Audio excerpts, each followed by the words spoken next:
आज की क्लास में मैं आपको क्लास 12th के सोशियोलॉजी के चैप्टर 5 का ऑब्जेक्टिव क्वेश्चन बताने जा रही हूँ। तो टाइम नहीं वेस्ट करते हुए चलते हैं अपनी स्क्रीन पर। तो ये रहा हमारा स्क्रीन। तो हमारा जो सबसे पहला प्रश्न है वो है, किसी भी अध्ययन की व्यवस्थित पूर्व योजना को क्या कहते हैं। तो किसी भी अध्ययन की व्यवस्थित पूर्व योजना को परियोजना कार्य कहते हैं। परियोजना कार्य। हमारा जो दूसरा प्रश्न है वो है, जिन समस्याओं का संबंध पूरे समाज या समुदाय के जीवन से होता है उन्हें हम किस प्रकार की समस्या कहते हैं। तो इसे हम सामुदायिक या सामाजिक समस्याएं कहते हैं। यहाँ पे मैं आपको ये भी बताना चाहती हूँ कि जो हमारी जो समस्याएं होती हैं उसको हम 4 श्रेणियों में रख सकते हैं। एक होती है सामाजिक समस्याएं या सामुदायिक समस्याएं, एक होती है व्यक्तिगत समस्याएं, एक होती है पारिवारिक समस्याएं और चौथी जो समस्या होती है वो होती है विकास से संबंधित समस्याएं। तो इसके बारे में जैसे जैसे आगे क्वेश्चंस में हम बढ़ते जाएंगे वैसे वैसे मैं आपको इसके बारे में डिटेल्स में बताऊंगी। तो फिलहाल हम अपने तीसरे नंबर प्रश्न पे आते हैं। हमारा जो तीसरा नंबर पे जो प्रश्न है वो है, जब अध्ययनकर्ता अध्ययन क्षेत्र में स्वयं उपस्थित होकर समस्याओं को देखकर जानकारी प्राप्त करता है तो उसे क्या कहते हैं। तो जब अध्ययनकर्ता स्वयं उपस्थित होकर जानकारी लेता है तो उसे हम अवलोकन कहते हैं। अवलोकन जो होता है वो हमारे तथ्य संकलन का प्राथमिक स्रोत होता है, जिसमें अध्ययनकर्ता स्वयं निरीक्षण करके अपनी इंद्रियों को उपयोग में लाकर सर्वेक्षण अध्ययन करता है, जिसे हम अवलोकन कहते हैं। हमारा जो चौथा प्रश्न है वो है, प्रश्नावली द्वारा केवल उन्हीं व्यक्तियों से सूचनाएं प्राप्त की जा सकती हैं जो शिक्षित हो। यहाँ मैं ये बताना चाहती हूँ कि प्रश्नावली में जो कि प्रश्नों की जो सूची होती है वो डाक के द्वारा जहाँ से हमें सूचनाएं प्राप्त करनी होती है वहाँ हमको भेजना होता है। तो वहाँ पे अगर जो सूचनादाता है अगर वो शिक्षित नहीं होंगे तो उनको समझ नहीं आएगा कि क्या प्रश्न है और इसका क्या, तो उनको लिखित, वो जो सूचनादाता जो होते हैं उनको लिखित उत्तर हमें भेजना होता है, अध्ययनकर्ता को भेजना होता है, इसलिए उनका शिक्षित होना बहुत आवश्यक होता है। उसके बाद जो हमारा 5वें नंबर पे प्रश्न है वो है, सामाजिक अध्ययन हेतु कौन से स्रोतों का प्रयोग किया जाता है। तो सामाजिक अध्ययन हेतु 2 स्रोतों को हम प्रयोग में लाते हैं। एक होता है प्राथमिक स्रोत और दूसरा होता है द्वितीयक स्रोत। प्राथमिक स्रोत होता है जिसे अध्ययनकर्ता स्वयं घटनास्थल पर उपस्थित होकर या किसी अन्य तरीके से स्वयं प्राथमिक तरीके से तथ्य को एकत्रित करे तो उसे हम प्राथमिक स्रोत कहते हैं। और जब द्वितीयक स्रोत, जैसे किसी की डायरी हो गई, किसी के द्वारा लिखा गया पत्र हो गया, तो वो अध्ययनकर्ता स्वयं नहीं तैयार करता, उसे हम द्वितीयक स्रोत कहते हैं। जो किसी अन्य के द्वारा जो सूचना प्राप्त की जाती है तो उसे हम द्वितीयक स्रोत के रूप में जानते हैं।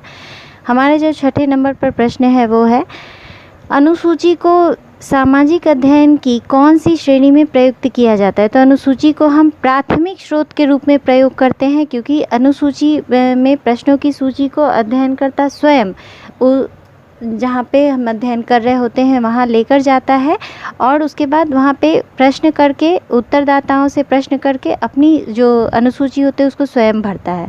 तो इसे हम प्राथमिक स्रोत के रूप में प्रयुक्त करते हैं। 7वें नंबर पर जो हमारा प्रश्न है वो है, परियोजना कार्य का उद्देश्य क्या नहीं होता है। तो परियोजना कार्य का उद्देश्य किसी समस्या का उन्मूलन करना नहीं होता है। किसी भी समस्या का उन्मूलन करना, जब भी हम सामाजिक अध्ययन कर रहे हैं, जब भी हम समाजशास्त्र में अध्ययन कर रहे हैं या सामाजिक अध्ययन कर रहे हैं, और चूँकि हमारा जो अध्ययन होता है उसकी पद्धति वैज्ञानिक होती है, तो वैज्ञानिक पद्धति में जो समस्या है केवल उसका अध्ययन करना होता है, क्या होना चाहिए से हमारा संबंध नहीं होना चाहिए। तो किस समस्या का उन्मूलन करना हमारा कार्य नहीं होता।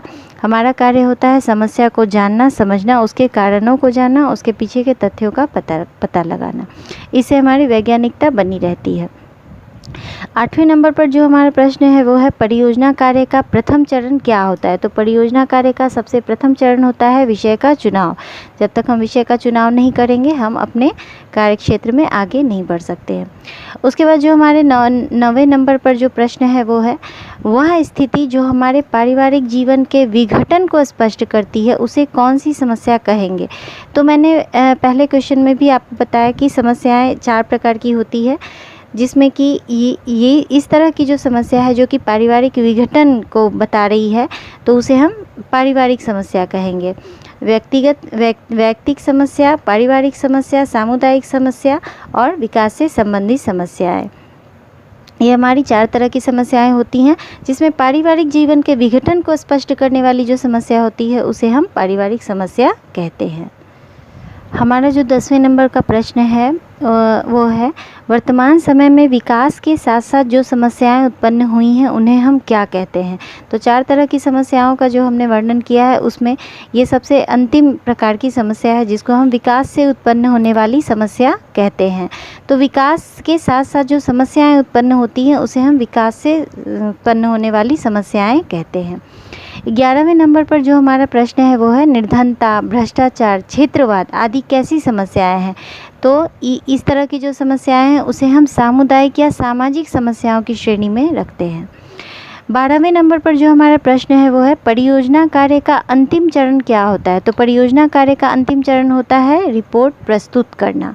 किसी भी अध्ययन का जो अंतिम चरण होता है वो होता है रिपोर्ट को प्रस्तुत करना। 13 नंबर पर जो हमारा प्रश्न है वो है तथ्य संकलन हेतु व्यक्तिगत पत्रों को क्या कहते हैं। तो तथ्य संकलन हेतु जो हम व्यक्तिगत पत्रों का इस्तेमाल करते हैं उसे हम द्वितीयक स्रोत की श्रेणी में रखते हैं। उसके बाद 14 नंबर पर जो हमारा प्रश्न है वो है बेकारी, बीमारी, मद्यपान आदि किस प्रकार की समस्याएं हैं। तो ये हमारी वैयक्तिक समस्याएं हैं। बेकारी, बीमारी, मद्यपान आदि किस प्रकार की समस्याएं हैं। तो हमारा उत्तर होगा वैयक्तिक समस्याएं। 15वें नंबर पर जो हमारा प्रश्न है वो है श्वेतवसन अपराध की अवधारणा किसने दी। तो श्वेतवसन अपराध की जो अवधारणा दी है वो उनका नाम है एडविन हार्डिन सदरलैंड, जिनको कि हम शॉर्ट में सदरलैंड भी कहते हैं। ये अमेरिकन क्रिमिनोलॉजिस्ट हैं जिन्होंने अपराध शास्त्र पर कई सारी किताबें लिखी हैं और इन्होंने ही श्वेतवसन अपराध की अवधारणा को दिया है।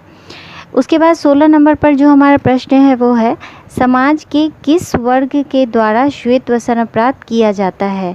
तो सदरलैंड कहते हैं कि समाज के धनी और प्रभावशाली व्यक्ति, जो प्रभावशाली वर्ग के लोग होते हैं, जो प्रतिष्ठित लोग होते हैं, उनके द्वारा जो अपराध किया जाता है उसे हम श्वेतवसन अपराध की श्रेणी में रखते हैं। उसके बाद 17वें नंबर पर जो हमारा प्रश्न है वो है समाज की वे विशेषताएं जो अमूर्त होती हैं अथवा जिन्हें स्थूल या मूर्त रूप में देखा नहीं जा सकता क्या कहलाती हैं। तो इसे हम गुणात्मक, समाज के ये गुणात्मक तथ्य होते हैं जिनको कि संख्यात्मक आधार नहीं दिया जा सकता है, जिनको मापा तौला नहीं जा सकता है, जिनको केवल व्यवहार के रूप में महसूस किया जा सकता है। जैसे हमारी संस्कृति हो गई, जैसे हमारी परंपराएं हो गई, ये सब हमारे गुणात्मक तथ्य हैं जिनको कि मापा नहीं जा सकता है, संख्यात्मक आधार नहीं दिया जा सकता है। उसके बाद जो हमारा 18 नंबर पर जो प्रश्न है वो है अनुसूची क्या है। तो अनुसूची तथ्यों के संकलन हेतु प्राथमिक स्रोत है। तो अनुसूची प्राथमिक स्रोत है तथ्यों के संकलन हेतु। उसके बाद जो हमारा 19 नंबर पे जो प्रश्न है वो है सामाजिक शोध में अध्ययन से संबंधित जो पूर्व निष्कर्ष निकाला जाता है वह क्या है, उसे हम क्या कहते हैं। तो उसे हम परिकल्पना कहते हैं।